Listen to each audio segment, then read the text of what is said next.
Assalamualaikum warahmatullahi wabarakatuh. Salam Om Swastiastu, Namo Buddhaya, salam kebajikan. Selamat sejahtera bagi kita semua.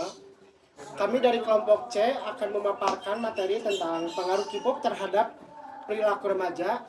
Sebelum presentasi dimulai, marilah kita ucapkan basmalah bersama-sama. Bismillahirrahmanirrahim. Untuk materi pertama akan disampaikan oleh Salsa Virginia. Untuknya dipersilakan. Bab 1 pendahuluan tentang latar belakang. Budaya merupakan bagian dari suatu masyarakat yang eksistensinya tidak dapat dipisahkan. Namun, seiring dengan perkembangan yang terjadi, budaya menjadi bersifat dinamis dan mengikuti perkembangan zaman. Salah satu contohnya adalah budaya populer yang biasa disebut dengan budaya pop. Budaya pop sering dikenal dengan budaya massa yang memiliki maksud budaya yang muncul dan booming yang selalu ada di setiap generasi atau masa. Korean Wave merupakan budaya pop yang berasal dari Republik Korea Selatan yang tersebar di berbagai negara. Korean Wave dibagi menjadi dua aspek terpenting, yaitu musik Korea atau K-pop dan Korean drama. K-pop ini memiliki beberapa faktor yang menghasilkan remaja menikmatinya, yaitu dengan adanya daya tarik atau ketampanan dari anggota boyband dan girl band, serta iringan musik yang dapat dinikmati oleh para remaja. Selebritis di Korea selayaknya memiliki fisik yang rupawan dan maupun yang kurang rupawan, maka di Korea diperbolehkan serta sangat dianjurkan untuk melakukan operasi plastik agar secara fisik terlihat memukau. Setelah itu silakan. Terima kasih kepada moderator atas waktunya. Di sini saya akan membacakan rumusan masalah dan tujuan.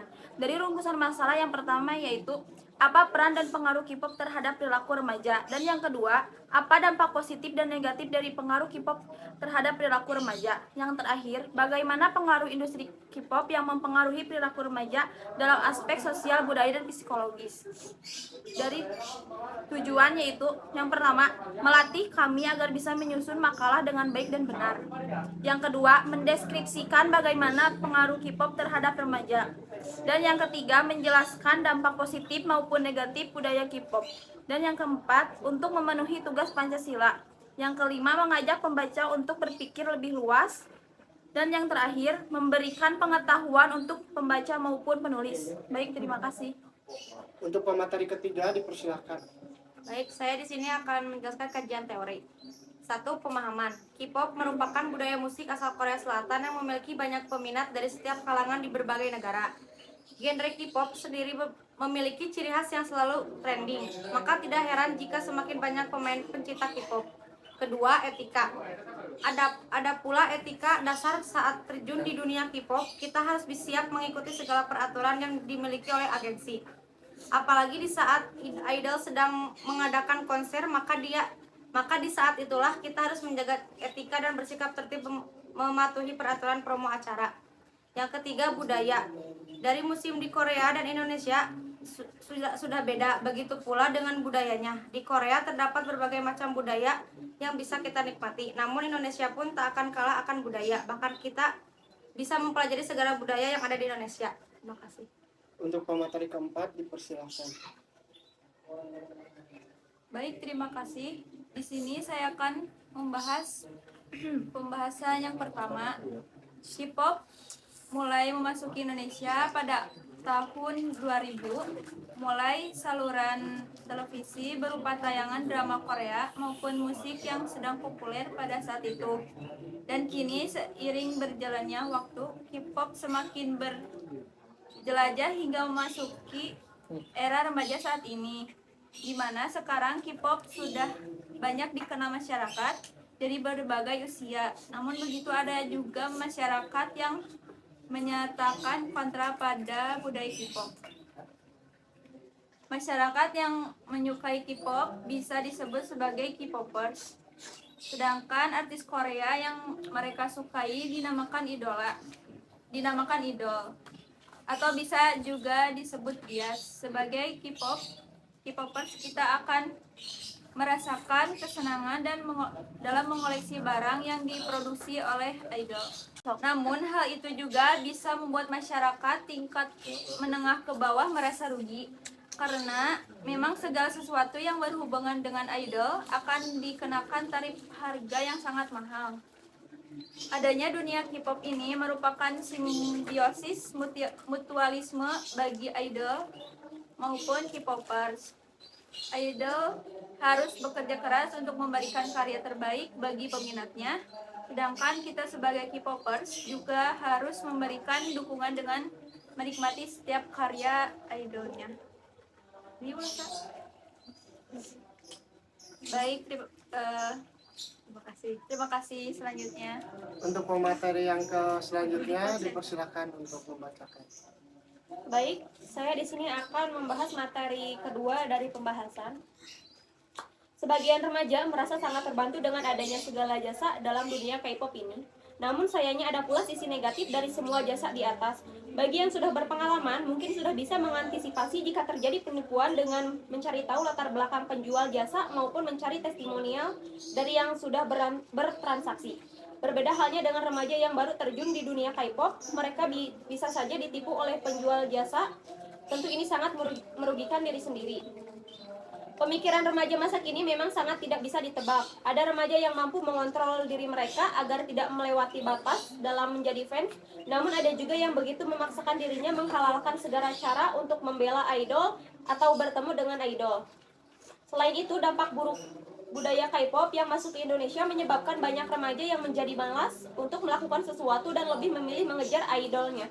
Bahkan tak jarang pula yang lupa waktu dan ada juga yang lebih mementingkan budaya K-pop daripada budaya Indonesia. Dan tidak jarang juga kerapnya sesama fans K-pop terbiasa untuk saling membantu satu sama lain, bahkan tidak suatu daerah mengalami bencana banyak fans K-pop yang ikut serta membantu dengan cara menggalang dana. Tidak ada batasan untuk yang ingin berdonasi, K-pop bisa berdonasi berapapun dengan syarat ikhlas membantu. K-pop kerap berinteraksi dengan penggemar dalam sosial medianya. Agensi idol biasanya membuka platform khusus untuk penggemar atau bisa berinteraksi dengan idol. Ada beberapa platform yang dibuka, ada yang gratis maupun berbayar. Platform gratis contohnya seperti Instagram, Twitter. Di sana kita bisa melihat foto idol yang kita bagikan ataupun merespon apa yang idol kita buat. Sekian dari saya. Untuk materi yang selanjutnya dipersilakan. Baik, di sini saya akan menyampaikan materi yang selanjutnya. Di dunia K-pop ini memang banyak pelajaran yang dapat kita ambil. Kita bisa bertemu ataupun berkenalan dengan orang yang baru yang memiliki hobi yang sama. Bisa mendapatkan lebih banyak teman ataupun korelasi kita. Kita juga bisa mendapatkan keuntungan dari perekonomian di dunia K-pop ini. Dan yang paling penting, kita bisa menikmati dengan bebas karya idol kita. Bahkan ada juga yang menjadikan idol sebagai penyemangat untuk menjalani kehidupan realita. Terkadang kita merelakan untuk menabung agar bisa bertemu dalam tur konser idol. Sekian, saya kembalikan ke moderator. Untuk kesimpulannya, yaitu ada banyak sekali pengaruh baik dan buruk dalam menyikapi K-pop. Baik dan buruknya yang kita ambil merupakan pilihan kita masing-masing. Janganlah menjadikannya sebagai inspirasi untuk menjalani kehidupan. Dalam dasar negara Indonesia, kita tidak diajarkan untuk menjunjung tinggi sesuatu secara berlebihan. Kita juga tidak diajarkan untuk bersikap tidak adil ataupun bersikap yang bisa memecah belah persaudaraan. Pancasila adalah pegangan kita untuk melakukan sesuatu yang lebih baik dalam memilih yang baik, dalam mengikuti suatu kegiatan atau yang berguna. Adapun saran yang dapat kita perhatikan yaitu kita harus tetap waspada agar terhindar dari penipuan. Kita juga harus bisa membedakan mana yang baik, mana yang buruk. Jangan paksakan sesuatu yang belum tentu bisa kita gapai. Secukupnya saja. Tetapi berpegang teguh dalam kesatuan Pancasila, jangan dibiarkan egomu membuat perang antar saudara setanah air hanya demi membela idol K-pop masing-masing. Jauhkan pertikaian. Tugas kita hanya sebagai penikmat. Bagi remaja yang sudah lama masuk dunia K-pop, mungkin bisa saling berbagi pengalaman kepada K-popers yang masih pemula dan masih awam. Khawatirnya akan terjadi seperti penipuan yang merugikan. Dan untuk remaja yang baru terjun ke dunia K-pop, alangkah baiknya kita perlu melakukan riset maupun mencari latar belakang terlebih dahulu sebelum melakukan suatu transaksi online. Sekian dari kelompok kami. Mohon maaf apabila ada kesalahan kata atau salah pengucapan. salah perbuatan juga. Terima kasih. Wassalamualaikum warahmatullahi wabarakatuh.